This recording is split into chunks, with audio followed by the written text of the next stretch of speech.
This is me.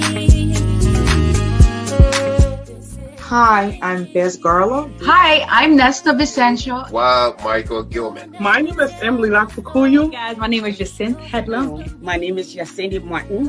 I'm Octavius Salperi. Manuel Salas. My name is Wayne Yoder. Hi, this is Bill Rogers. Well, hello, welcome. I'm D. Curtis. You're watching This Is Me. This Is Me is a new show that is all about me. No, not really. It's all about you. But the name of the show is This Is Me. So I can't say this is you, even though the show is all about you. So that's why it's about me. Nah, not really me. This whole thing is getting confusing. Can you just repeat after me? Say, this is me. This is me. This is me. This is me. This is me. There you go. You got it. This Is Me is a show that gave personalities the unique opportunity to tell their own stories right here on This Is Me. What better person to tell your story than me? No, I mean you on This Is Me. This is me. No one else can tell my story. No one else but me. Oh, yeah. This is me. This is me. Yeah. Get to know who I am. Listen, come closer. Let me tell you something that's secret. This is me. We're looking for sponsors. We're looking for people to partner with us. We can't do this on our own. If you'd love to sponsor, please contact us today. Like today. Huh? Today.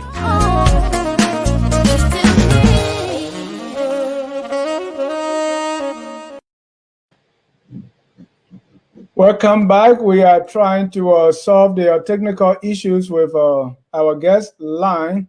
And as soon as that is resolved, we're going to be going full swing with the show. Again, this is focused on Liberia. We are discussing the centralized state. That's the state where the central government controls virtually everything, and there is no autonomy on the part of the local government. My guest is Dr. George Klay Kieh. He's the professor of political science at Southern Texas University and also professor of international relations at the AME University in Monrovia. According to what we've been told, the centralized state was started by, or what we call President Arthur Barkley. So we say the Barkley plan laid the foundation for centralizing powers over virtually everything. And we're going to go into, as time was going to go into the history of the centralized state, and we're going to talk about the Barkley plan. We're going to also discuss the nature of the centralized state, that is the power of the central government. We're going to discuss the effect of centralization and reforming the centralized state. What can we do to change it? We'll also go into a little background because since this thing started with President Barkley, we're going to discuss a little background of President Barkley. Who was he? He was born in Barbados in 1854, and he traveled to Liberia. President Barkley was the 10th of 12 children, and according to our history, he was the last Liberian president born outside the country. When did he come to Liberia? During the administration of Daniel B. Warren. President Barkley, who will become President Barkley, traveled with his family from West Indies and joined the settlers in Monrovia in 1865. That's a little brief. And President Barkley served 3 terms. The first term was 2 years, from 1904 to 1906. The second term from 1906 to 1908. Then it was increased to 4 years, and he served from 1908 to 1912. That's a little brief on President Arthur Barkley. Also, President Arthur Barkley, and please, our background, please give me a signal if Dr. Kieh is ready. We also know that Arthur Barkley held a number of positions, and we're going to put that on the board for you to see. All right. Dennis, all set here. All right. So we're going to go back to Dr. Kieh to continue this very, very important subject. So Dr. Kieh, are you there? Welcome to Focus on Liberia. Thank you again, Dennis. I'm sorry. I'm sorry about the technical difficulty. I'm sure we still having we must still be having the lingering effects from the stormy weather we had in the Texas area last week. Right. And ladies and gentlemen, Dr. Kieh is joining us from Texas, where we have this terrible, terrible weather going on, and the people there, residents have been out of power, water, and everything, frozen power plants, and so it's been very, very terrible. Dr. Kieh, we are happy that you joined us and that you are staying safe. So thank you. Let's begin by again a brief history of the centralized state. We've already talked about the centralized state. Let's start with history of the centralized state. Well, as we discussed last week, the centralized state really commenced with the Barkley plan, because prior to that period, Liberia, what constitutes Liberia today was basically a collection of very small enclaves. So after the Liberian government was able to bring the hinterland, where most of the African ethnic groups have set up their own systems and structures, after the Liberian government was able to bring that those areas under its control, and then the Barkley plan was instituted. The administrative machinery that we discussed last week then was set up to have this centralized state in which the president controlled virtually all of the counties through an elaborate administrative structure made up of clan chiefs, town chiefs, paramount chiefs, commissioners, and then superintendents through the Minister of Internal Affairs all the way to the president. Great. Because this started mainly with President Barkley, I want us to go a little bit deeper into President Barkley. Why did it start with President Barkley? What happened before President Barkley came to power that necessitated this centralized state? Well, that's another very good question, Dennis. There were two major developments. One was that the Liberian government was having great difficulties subduing the various African ethnic groups, because those groups were basically independent of the Liberian government until about 1904. And so there was a long process of wars and various conflicts that then culminated in the Liberian government finally establishing its control over those areas. So the fear of continual resistance by these African ethnic groups and their various political systems was one concern that necessitated centralizing state power to ensure control over them. And then, of course, the second was that the British and the French kept encroaching on Liberia's territory.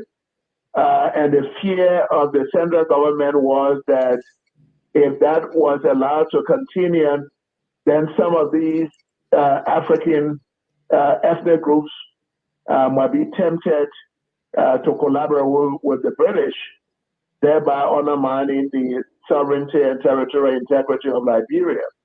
So the combination of those two factors was what directly led to the need, as the Barkley government saw it, to develop this centralized state system with the King Kong presidency as the dominant actor in that system.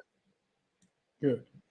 Let's look at President Arthur Barkley and see from his parentage, his upbringing, his education, his career, experience in government and even his philosophy, how these things kind of give rise to Barclay also, or influencing what we know today as the centralized state.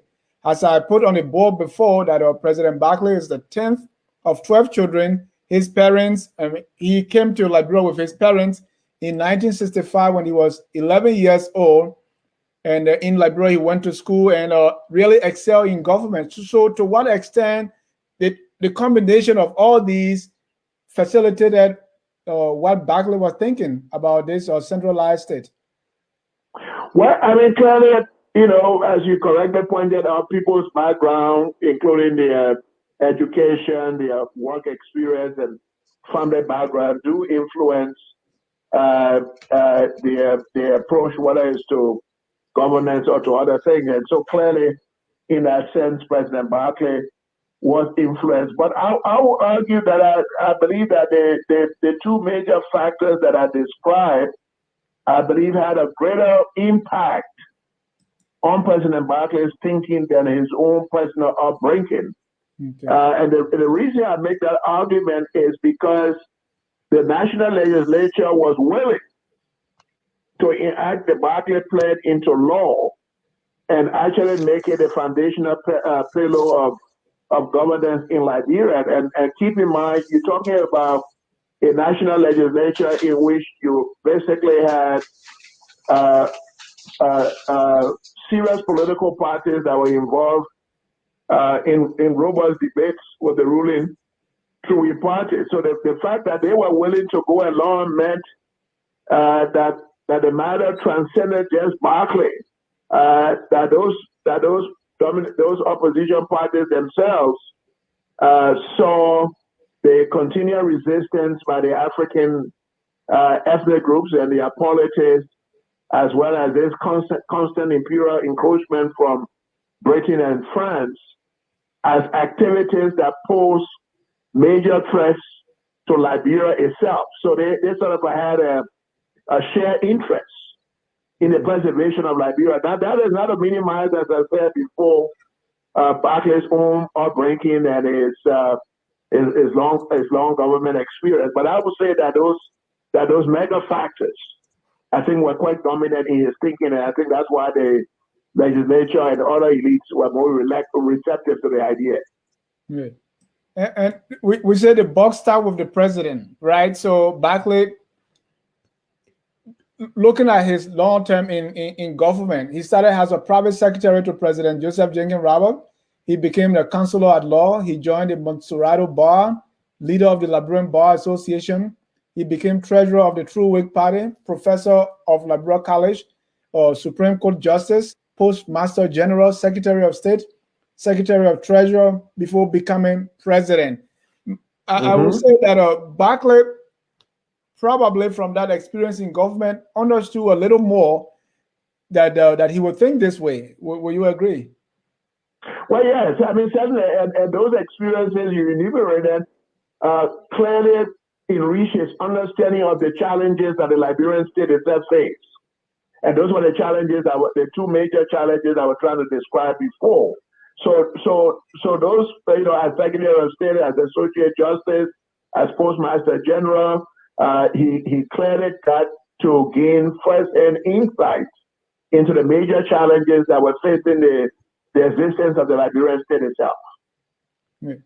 And one more thing on Barclay before we go into our discussion for the day is even after he left office, he still worked in the government. And one of the things that I think he served temporarily as Secretary of State again and Treasurer. But one thing I want to highlight is his participation in the investigation of President Charles David Kieh that led to the resignation of President Kieh and his Vice President Yancey due to their hand in the Fernando crisis. Interestingly, after President C.D.B. Kieh and his Vice President left office, President Kieh was succeeded by Barclay's nephew, Edwin Barclay. And when I was reading that, I said, but was this a case of John Palm or wasting on John Rice? well, then it was because Edwin Barclay was the Secretary of State, and by the protocol of succession we had in the 1847 Constitution, he was the second in line to the presidency after the vice president. Right, but how fair is that investigation going to be if I know that if this man is out and his vice president is out, my nephew is going to become president because I know from the succession clause he's going to be the next in line to become president? Do you think this was did President C.D.B. King get a fair hearing? Well, I mean, one could raise the issue from the perspective of Arthur Barclay, but the evidence gathered by the Christie Commission itself demonstrated that President King, Vice President Yancey, and Postmaster General Samuel Ross were involved in the forced labor crisis that took place in Connecticut. So even if Arthur Barclay had any personal biases, the evidence that was adduced as the result of the investigation clearly showed that President King and his associates were involved in that very horrible forced labor scheme. Again, ladies and gentlemen, if you are just joining us, this is Focus on Liberia. Our discussion is on the Centralized State. My guest is Dr. George Klay Kieh, professor of political science at Southern Texas University. He's on the phone due to the technical or the weather conditions in Texas. We're having some technical difficulty getting him on video, but it's all good. We're hearing him loud and clear. Lastly, on President Barclay, he came to Liberia at the age of 11, and 39 years later, he became president. I want to ask you this political question because this is very important to me.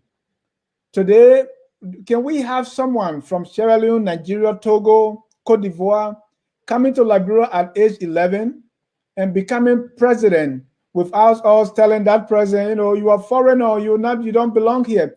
Or what is different now compared to then? Well, it will be difficult now, Dennis, because in the 1986 Constitution, you got to be a natural born Liberian. Mm-hmm. So, so you got to be citizen now on the basis of either the fact that you were born in Liberia or that one or both of your parents are Liberians. So if President Arthur Barclay and his parents were to migrate to Liberia today on our Constitution, he will not be eligible to be president. Thank you. Now let's go back to our topic, the centralized state. What is the nature of the centralized state?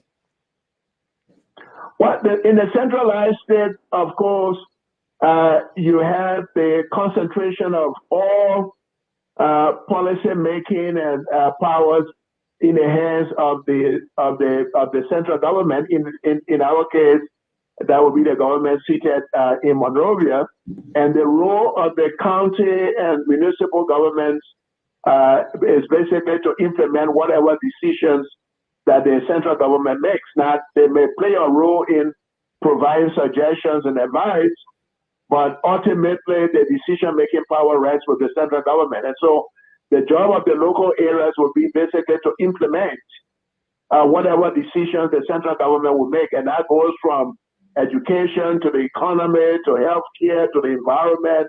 Every facet of the policy-making process is controlled and dominated by the central government. And that's not a bad idea, is it? Well, for my 2 cents, I believe it's a bad idea, because if you make policy that way, then the tendency is that you marginalize the people who are affected by that policy, because you're making policies on their behalf without them really having major participation in that process. So, in my 2 cents, that would not be a policy-making approach that I would support. So, what would the impact be? The negative impact, that is. One of the major impacts would be what I just mentioned, is exclusion. Let's take Monserrato County. Well, okay, Monserrato is the center, so that leaves Monserrato. Let's take Grand Cape Mount County. If the Liberian government made educational, healthcare, all of those policies for the people of Grand Cayman County without their participation in that process. And all the government did basically was to implement those policies without their participation. One major problem is that the government may not really understand the nature of those problems because the government may not be attuned to the local realities. It's only the people who live in Kitmau or any of the counties that will really have an understanding of the situations they are facing because they live there. And we also got to keep in mind that each county has its own different particular kinds of circumstances. So policy making has to be attuned to that as well. But what centralization does is that it has the tendency of imposing a one-size-fits-all model on all local governments and on all municipal governments. And that's one of the major dangers because you might misdiagnose the problems, and when you misdiagnose the policy problems, the solutions are often misdiagnosed as well. So by policy making, marginalization and exclusion, and ultimately not addressing what the policy is intended to address, in my view, are some of the major negative consequences that we could get from this business of the centralized state and centralized power. But Dr. Kieh, one may argue that this, for instance, the counties have their representative. They have senators and representatives in the centralized government. So they should be able to articulate the needs of these local government, the counties, their districts. Well, that's true, but as you know very well, I mean, policies are already set by the executive branch. The legislative branch basically reacts to the policy agenda that the executive branch set. I mean, and under our presidential system, like in all presidential systems, even including these United States, is the presidency that sets the agenda. So yes, I mean, the people in the national legislature may represent the different counties, may argue against particular policies and see how those policies, can be nuanced in particular ways to be tailored to that particular counties and whatnot. That can be done, but in my humble opinion, that would not really be enough to be able to get the kind of local input that is required to actually make policies that address specific local realities. Right. And what good is input? Okay, if I'm getting what I want, let's say I come from a town where there's no car road. So if there is car road, whether I have input and there is school, there is clean drinking water, I'm able to watch ERTV and listen to ERBC, I'm fine. Whether I participated or I had an input, as long as development is going to the place and I'm getting what I need. What's bad about? One will make that argument, but in reality, that is not the situation. Okay. Because you're waiting for government to bring that car road and to bring that development to your area. And it depends on the kind of government you have in power and what that government's priorities might be. So yes, I mean, it is possible that you can get a government on a decentralized state that might engage in simultaneous national development. So in our case, all 15 counties are sort of developed at the same time. But as we know, in reality, that basically will be a challenge. Right. So the process of development, in my view, will be much faster if you give each of the counties some degree of autonomy over their development processes. Now, they may have similar challenges, but they clearly will have different challenges as well. So if they have similar challenges, then the allowance is made for counties to be able to enter inter-county agreements and to collaborate on those common policy challenges.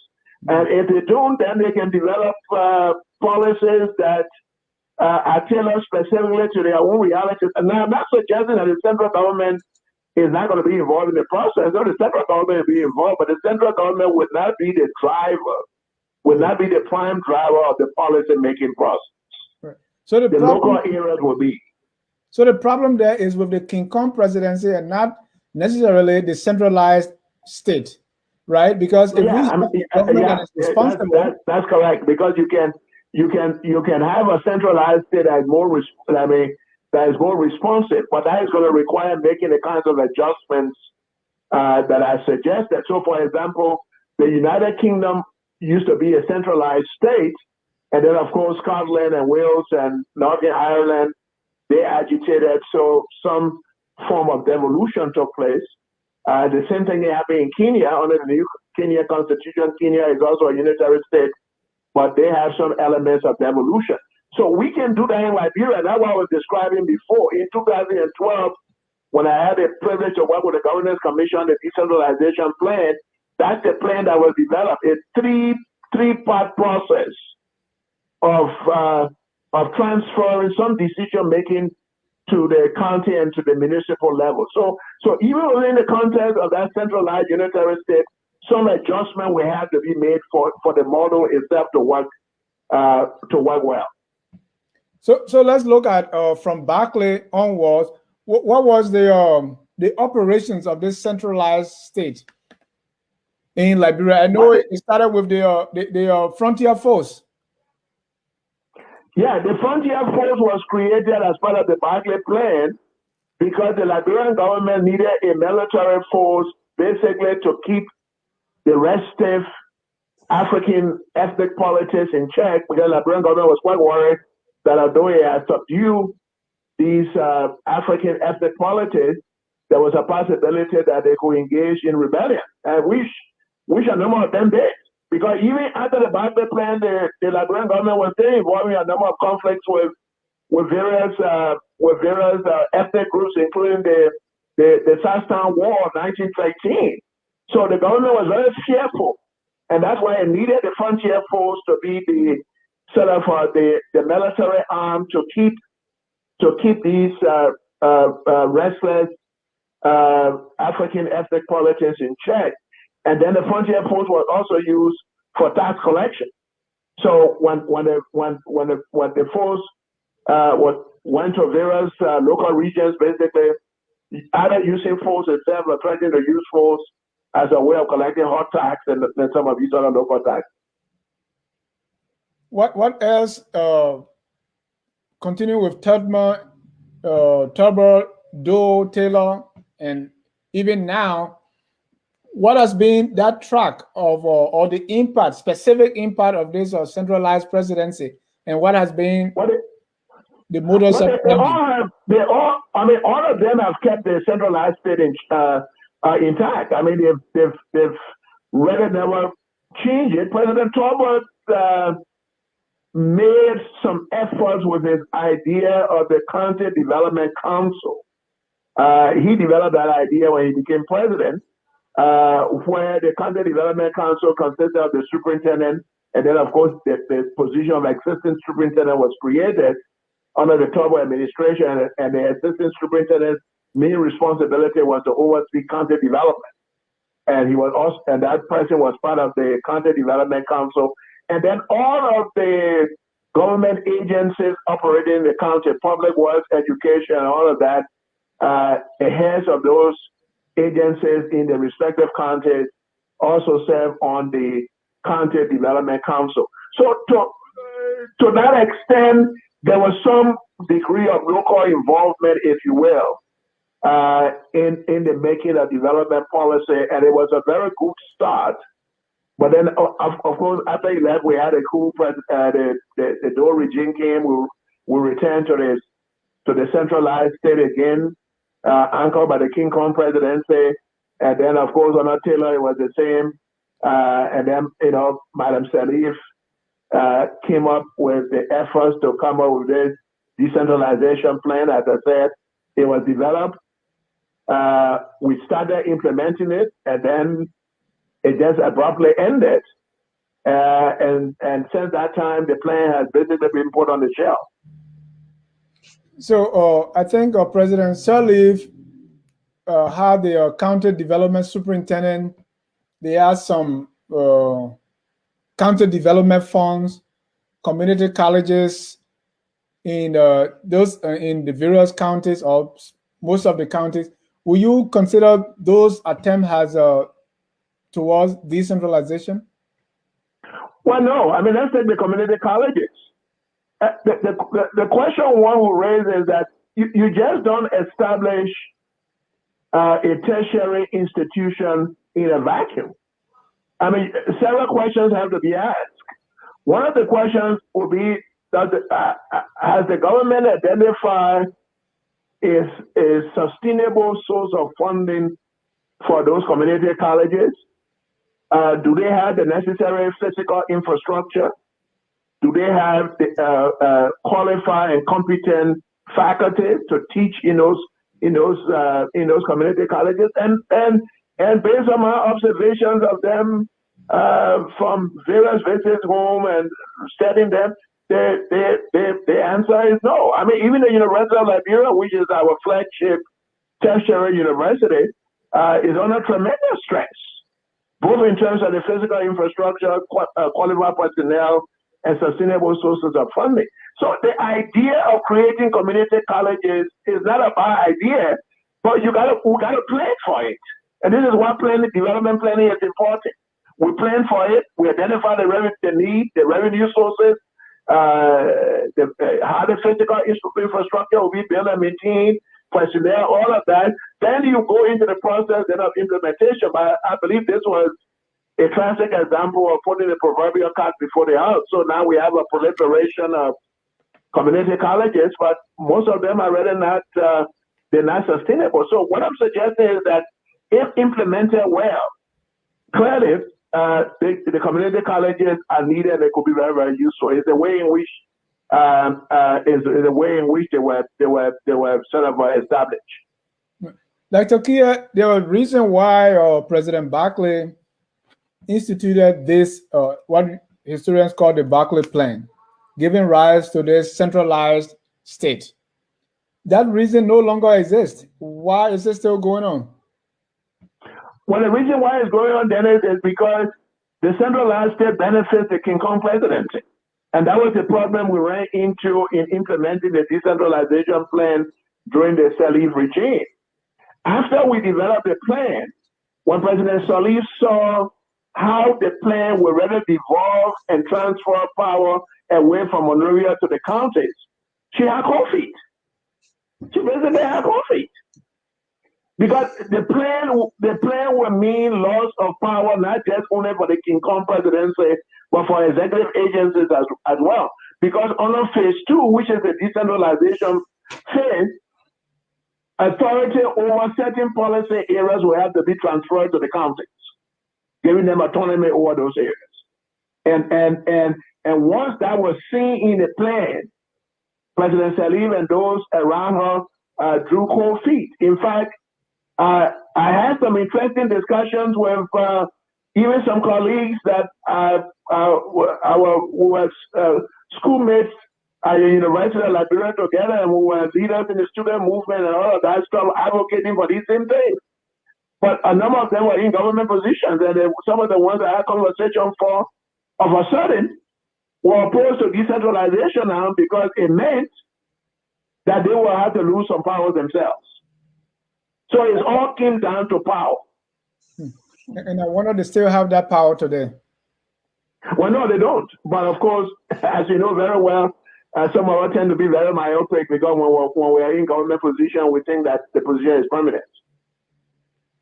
Wow. So let's go into that 2012 decentralization plan. I know you touched on it briefly, and I'm wondering, I mean, because under President Salif, she kind of called for all this kind of thing. I remember the decentralization plan, the Constitution Review Committee, the National Symbol Revision, and all that good stuff. But none of these were implemented. But let's go into the decentralization plan and what was done. What is the status now? Well, the decentralization plan, as I said, had 3 phases. Phase 1 was supposed to be a deconcentration, which was just simply transfer government services to the counties. And the idea was to establish what is called a government center in each of the 15 counties' capitals. And in that government center, you have all of the line ministries that are in the county. So the Ministry of Finance and Economic Development with will be present. Public Works will be present. The Ministry of Health will be present. The Ministry of Local Government will be present. The Ministry of Education will be. So all of the land ministries in the county will be present. And the idea at that first phase of deconcentration is to make services available to people in the counties so that they don't have to come to Monrovia for those services. Yeah. So they don't have to come to Monrovia for driver license. They don't have to, if they're working for government, they don't have to come to Monrovia to pick up their checks. All of that can be done by simply going to the county centers. And 3 county centers were established in the beginning, and then all of a sudden the implementation process stopped. And as I said before, it was because Madam Salif and some of the people around her were looking at phase 2 and phase 3. Because phase 2 then will require decentralization, which will entail transferring authority in some policy areas like education, like development, to the counties. And then phase 3 was going to expand that and complete the process and include elections of county superintendent and things of those nature. So once she saw that, because again, as I said, and I don't want to belabor the point, but the decentralization plan, its implementation will entail the reduction of not just presidential appointive powers, not just reducing the president's control over personnel, but it will also reduce the president's control over policy making, and will reduce the control over personnel and policy making also for the various agencies in the executive branch. And that was why the political will was not there to implement that plan. And even President Salif in her 70s, even in her second term, still wouldn't have that political will. No, the political will was lacking. She definitely, I mean, I can speak about that experience firsthand because, as I said, I had the privilege to participate in the drafting of that plan, and the political will was not there. Absolutely not. And some folks said to me, I mean, you spend all this time working on this thing, but I always entertain a hope. I mean, when it comes to Liberia, I mean, call me the internal optimist. I still believe that the best of Liberia is yet to come. We may have a leadership, God willing, in the future one day that might dust up that decentralization plan, make whatever adjustments that need to be made, and begin implementing it. So I don't see it as laboring in vain. I remain very hopeful. Is there any plans to engage the current government to implement this? Well, I don't know what the leadership of the Governance Commission look like now, because the Governance Commission was the one taking the lead over this decentralization plan. So I have basically lost my connections with the Governance Commission since the new administration came to power. So I don't know what both the new Governance Commission leadership reaction is to the plan, nor the reaction of the We Are government is to the plan. So I'm not knowledgeable about that.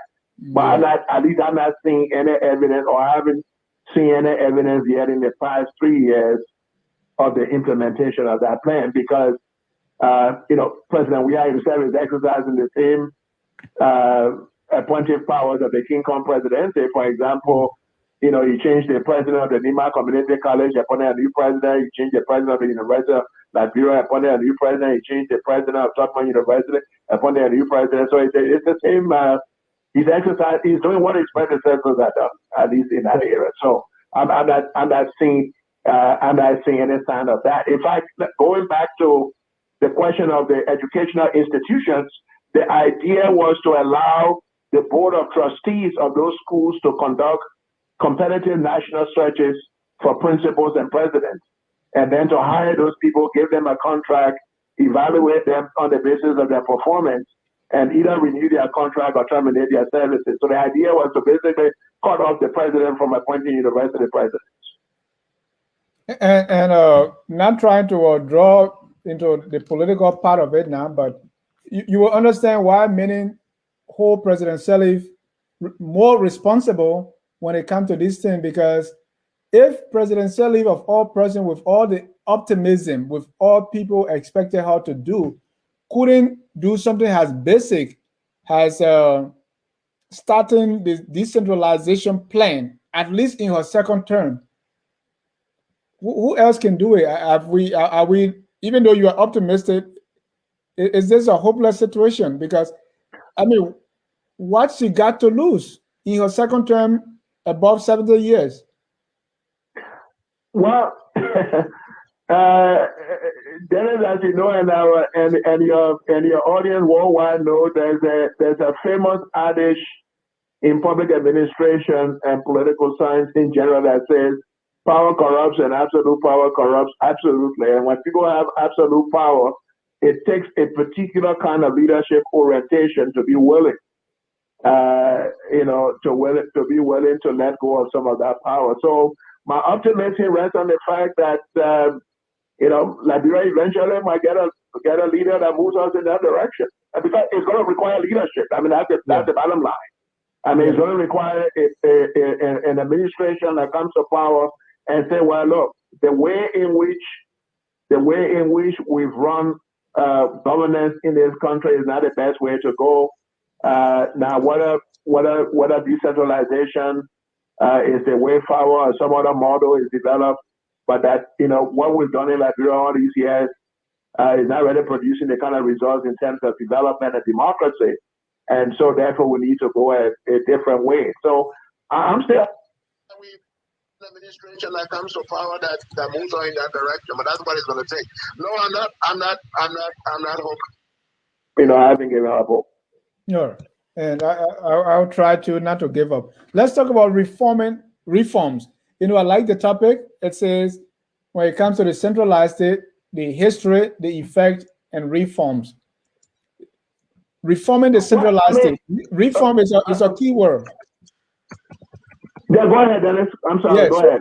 Yeah, reform is a key word. And before we even get to the reform, I want us to delve into that because we could talk about transforming the state, we could talk about saving the state, or we could talk about liberating the state. But here we say reform. Why is that important?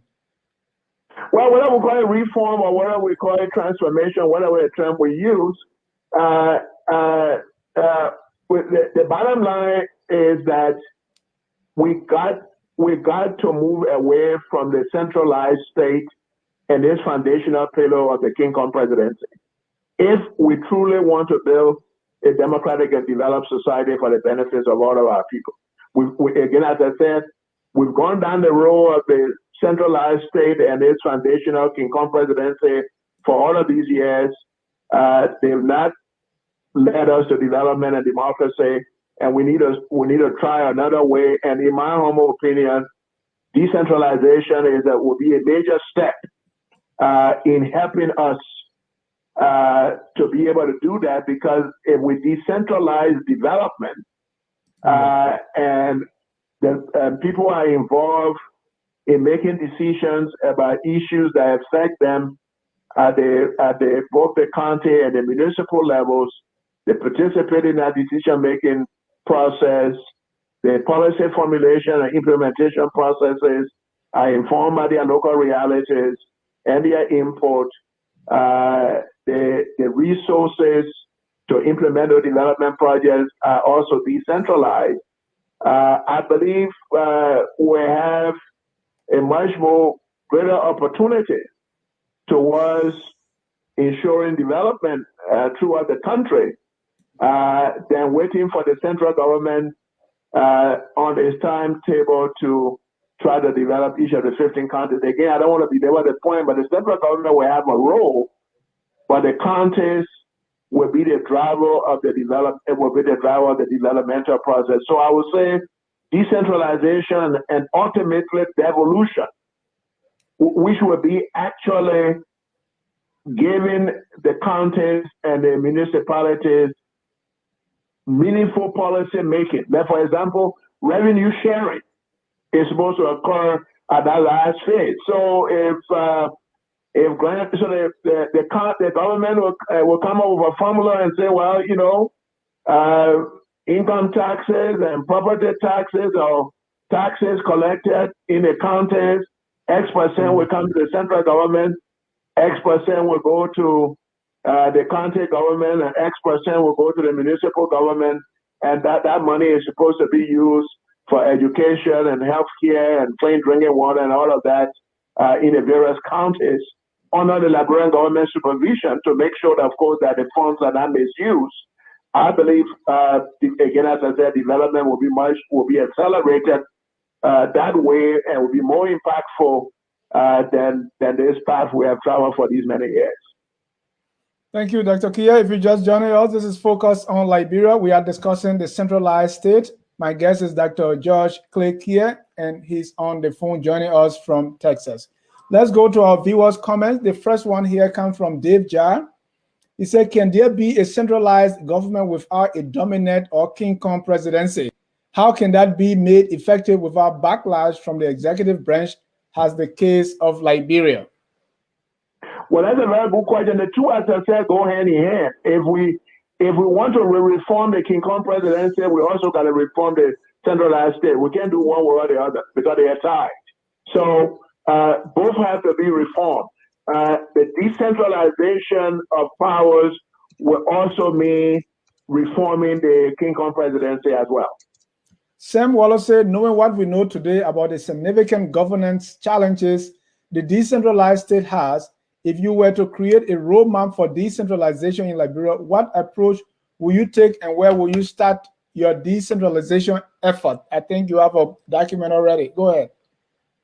Well, I will start with deconcentration. I mean, basically, we'll set up a time period. We'll say, okay, for the first 5 years, all we're going to basically do is decentralize government services. 2 years, 3 years, or 5 years. Government services will be decentralized. We will build government service centers in each of the 15 counties so that at least we bring government services to the people. Let's experiment with that, learn from that experience, see what corrections we can make from that, and based on those experiences, we'll move to the next phase, which is decentralization. We might decide and say, all right, each county will have autonomy in terms of development policy when it comes to education, healthcare, and development, and see how that works very well. Then we move to the next phase and say, all right, that has worked. Let's add other policy areas, including electing the county superintendent and making sure that mayors are also elected, city councils are also elected, and that we put accountability mechanisms in place in each of those phases. But the short end of it is that I will begin first with transferring and making government services available to our people in all of the 15 counties. Emmanuel Jackson said, politics is the enactment of policies.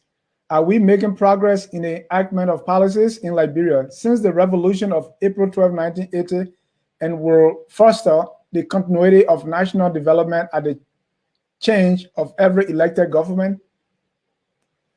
Well, that's a good question again as well, but I believe in response to that, I see two major challenges based on that formulation. One is that we have to develop a commitment, and it's doable. I mean, other societies have done it, so I don't want people to tell me and say, oh, well, we Liberians can't. I mean, there's nothing intrinsic to our nature that makes it impossible. We have to put Liberia above self. I mean, that's the beginning point with politics in the country today. We've got to put Liberia above self. It cannot simply be about wanting political power for personal aggrandizement. If that's the kind of politics that we keep playing, we're not going to go anywhere. And that's the politics. I want power at all costs, but not power to advance the material welfare of the Liberian people. I want power basically to enrich myself, enrich my family, enrich my friends. If that is the mindset that drives our politics, unfortunately, then we're not really going to be able to make the kind of progress. So it is going to require a process of self-stock-taking and a sense of nationalism, a commitment to Liberia, and say, well, look, I am fundamentally committed to the development of my country. I'm coming into government to work to advance the material interests of the Liberian people, not to enrich myself. That's a challenge, but if we can cross that Rubicon, it is going to be very, very, very difficult for us to make progress. Dr. Kieh, you ran for president under the ticket of the New Deal. Dave Jai is saying, why did your New Deal fail to run on a decentralized plan? Well, we did. I mean, if you look at the New Deal's blueprint, decentralization was a key element in the New Deal movement blueprint. But again, as you know very well, unfortunately, politics in Liberia is not about a competition of ideas. We did not really have, I mean, we articulated the New Deal movement's blueprint in the various settings we had, but in the national debates were never about policy. The debates were about personalities. And that's the other danger you pointed out. So we really didn't have the opportunity to debate policies, and that's what going to an earlier point. One of the callers made, Dennis, if politics is not about the competition of ideas, so that the best ideas are advances the welfare of our people is what we choose, and it becomes about personality, who is more popular and who is not popular, and who has more money to provide primary rights and all of that. So if it becomes about that, then again, I'm afraid we're not going to make the kind of progress that needs to be made. I'm not suggesting that the New Deal movement blueprint clearly was an embodiment of the solutions to all of Liberia's problems, but at least it provided a perspective that was being debated with the rest of the political parties, and unfortunately, that was not the case. But you are still optimistic. Stay very up. There are things in life I'm pessimistic about. Liberia is not one of them. When it comes to Liberia, I remain an eternal optimist that the best of Liberia is still yet to come. Despite all of the challenges we see and we face, our better days are still ahead. Amen. Milfield Delco say, Mr. Kieh, how can we find a copy of this plan for our reading and knowledge building purpose? That's the decentralization plan. I hope it's still on the website of the Governance Commission. If you go to the Governance Commission website, the decentralization plan should be there. And then there is also a paper that I wrote on the model for cities in Liberia. That was going to be the model for the municipalities. And what I suggested in that paper was that we need to restructure our cities. We need to reduce the number of cities we have and really set tangible requirements. How many people does an area really need to become a city, to become a township, and all of that stuff? And that's what that document does in part. And it also talks about revenue sharing and all of that at the municipal level. So my hope is that the Governance Commission still has those documents on its website. If not, I'll try to find them and send them to Dennis, and we can find a way to make them available. Thank you. Jackie Sire say, how would these sub-national regions have some autonomy against the supremacy of the national government if the Ministry of Local Government controls the purse strings? Well, Jackie has hit one of the key points. The purse strings need to really be controlled by the counties themselves when it comes to development. And to Jackie's point, is the unwillingness to give up the control over the purse strings that makes it very difficult for the political will to be developed, to be able to implement decentralization. So it's a control both over money and power, because in this case, power equals money. If you control the power, you control the money. And Jackie is following up to say, if the institutions are weak, are we not substituting the King Kong presidency, that is one King Kong with 100 other smaller King Kong regional leaders? Well, that's correct, Jackie, and that's why the process has to be gradual. That's why I said before, we just start basically first with the decentralization of government services. See how that works for a few years before we move to the next phase. But you make an excellent point. A decentralization has to be done gradually, and central to that process has to be building stronger institutions, both at the local municipal and national levels, so that when full decentralization occurs, we can have the institutions basically to drive that. That's an excellent point. Dave just said the danger of the dominant presidency is it also stifles innovation and breeds sycophancy and laziness. The situation is made bleaker when the dominant presidency is profoundly incompetent. He's correct. Amen to that. I mean, absolutely. I mean, if the dominant presidency is incompetent, we are all in trouble, because in the centralized state model, when we just start to balance decision making, as you as so eloquently described, if you have inefficiency at the level of the central government, all of the county and municipalities suffer the negative consequences of that. Yes.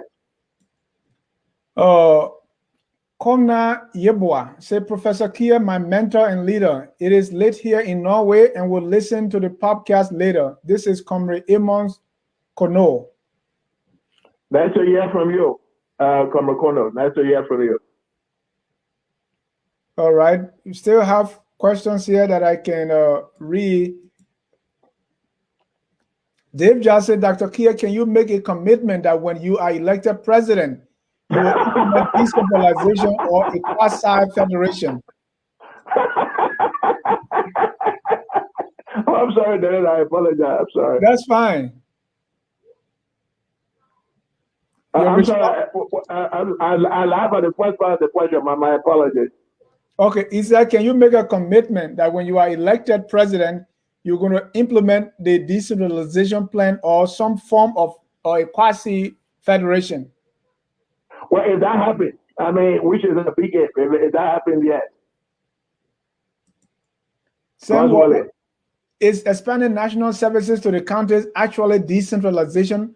If the services are still nationally led, water and sewer will still be water and sewer, right? Well, yeah, but you decentralize water and sewer as well. Because you're making the services available at the local level. So there'll be no need for people to come to Monrovia for water and sewer. You decentralize because you decentralize in the services. Could development so you can organize water and sewer either regionally or you can organize, and that might be the best way to begin, is to divide the country into 4 or 5 different regions and set up regional water and sewer, or you can do that basically through the county government. I mean, I hate to make the American comparison, but it's appropriate in this case. In a number of municipalities in the U.S., both at the county and municipal levels, those levels of government control public utilities. So it's doable. Could devolution of powers effectually lead to successions of the counties? Well, it's possible. It's how it gets handled. I mean, to Sister Jackie's earlier point, if we spend time building the institutions and the political culture to anchor those institutions, then I would say no. But if we don't, then yes, it's possible. Because power corrupts and absolute power corrupts absolutely. So local leaders could get drunk with power and they could intervene. About secession, yes. Right, and Dr. Kieh, I often make the point when people are saying, "Oh, let's elect the superintendent," as if election will solve all the problem. We are electing representatives, so if somebody is corrupt, whether he's appointed or elected, yes, that's correct. nothing is going to change. That's correct. Yeah. You're absolutely right, Dennis. We gotta have the mechanisms that, going to Jackie's point, we gotta have the institutions with the mechanisms to keep people in check, so that we put our faith in institutions, not in individuals. Then we can, then the election of superintendent will be more meaningful. But you're absolutely right, Dennis. If you don't have the mechanism in place, whether you have election or appointment, will make no difference. In what year and under which president did it become illegal for Liberians who were not natural born Liberians to become president? I think we're talking about that because Barclay came to Liberia when he was 11. Yeah, well, under our 1986 Constitution, which was drafted in 1984 and came to force in 1986, you gotta be a natural born Liberian to be president of Liberia. Okay. One last question here before we come to you to close the. Dave just said the minority of Liberia, the minority party of Liberia that has ruled the country for so long does not want to lose its grip on power.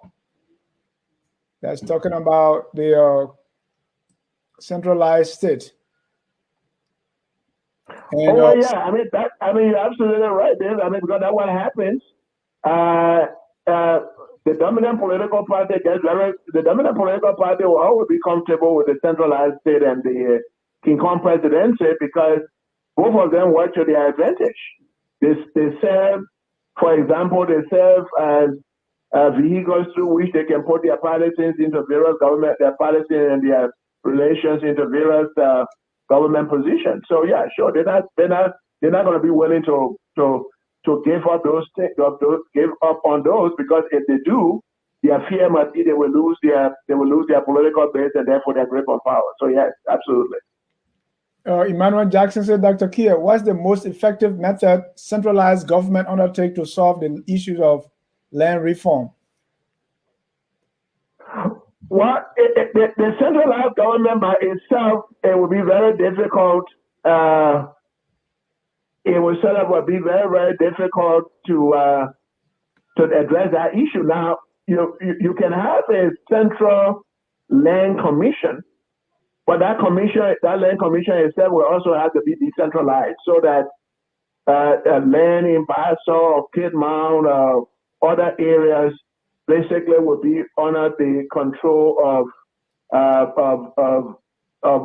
locally based functionaries of the land commission, rather than driving that process strictly from Monrovia. Now, what I'm suggesting is that you have a central land commission based in Monrovia, but it has to have personnel on the ground in the various counties to basically manage land reform at those levels, rather than doing everything basically from Monrovia, as we are doing now. Dr. Kieh, let's come to the conclusion of the whole issue here.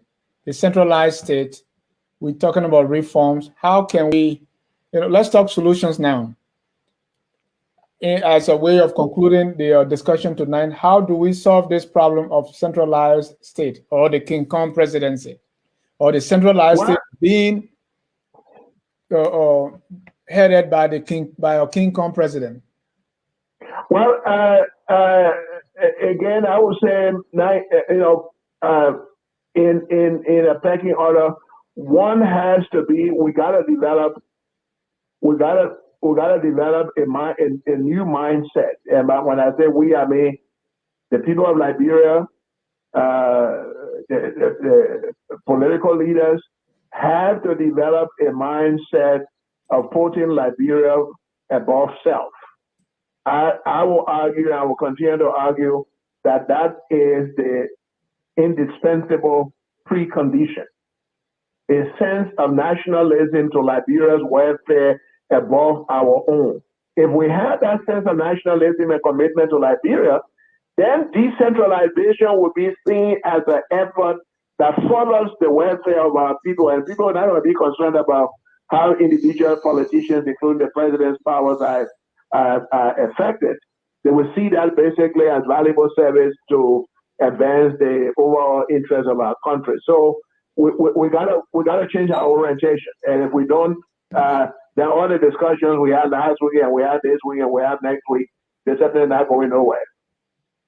And talk a little bit about that orientation. Some people say, well, what is this mindset thing or orientation thing? I mean, if you take our political culture and from which that orientation comes, the business of self is central in our governance approach. We want power because we see it as an instrument to get rich very quickly. Instead of people going to open businesses and take the risk, government is the fastest means.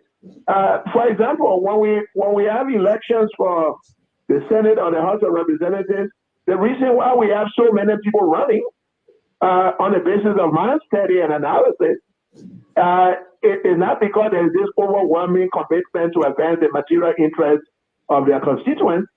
It basically is because of the perks that come with being a senator or legislator, the salary and the per diem and all of that stuff is what that really drives people. So what I'm suggesting is that if that is the mindset, then we are going nowhere. I mean, we can talk about decentralization and reforming the King Kong presidency all day. If what that drives people to government job is that public service driven by a sense of commitment to Liberia, we're not going anywhere. In fact, I won't even add anything else to that. Because for me, as I said, that's the indispensable precondition. If we don't change that mindset, both at the level of the masses and at the level of the political class, we're not going anywhere. Next week, Dr. Kieh is going to be back, and we're going to be delving into development policies from our president, starting with autonomous capitalist development, the open door policy, higher heights, mat to mattress. In other words, higher height is mat to mattress, farm to market roles, etc. Vision 2020, Vision 2030, pro-poor. We're going to be delving into the development policies of some presidents of Liberia. You don't want to miss that. Dr. Kieh, I want to thank you so much for your time. I know we started on we had a rocky start, but it all works out. Let me have this, because we sometimes get this so I want you to talk about this. People may say Liberians are good at discussing better policies, but the implementation is our weakness. How can we decentralize if there is no trust in the people we call leaders? So people always say, oh, you like to talk. Just a quick response to that, Dr. Kieh, before we close. Well, people make the point. I mean, he's right. The decentralization plan is a good example. Constitutional reform is a good example. Rethinking the national symbol is a good example. We have reports on all of those stuff, as Pee-wee has completely mentioned. But again, I think it goes to my point. If ordinary Liberians and our leaders do not develop the mindset of putting Liberia above themselves, then we just rather going to remain what people say. We're gonna write good policy papers. We're gonna talk a lot, and we're not going to implement those things, because the political will to do those things is driven by putting Liberia above self. If we don't do that yet, we're going to keep running in circles from now to Judgment Day. Thank you so much, Dr. Kieh, for your time. You'll be joining us next week to talk about the development policies. We want to thank our viewers for being here tonight and listening to us, watching us. Even those who are going to watch later, we say thank you so much. Keep it set here and focus on Liberia for the whole month of February. We're going to be discussing Liberian history. On Saturday, we're going to be joined by Dr. Tim Nevins. He's going to talk about the life and the legacy of Madame Swakoko. Please, you don't want to miss that. That's Saturday in continuation of Liberian history right here on Focus on Liberia. At the beginning of the show, we started with a song that is called, a Pele song called Kapa. And I like what it says. It says, children of Liberia, come let's build the country. In Pele, it says, Liberia loinde, Kapa kaku noeto. Come, let's build the country. And that's the message we want to leave with everyone.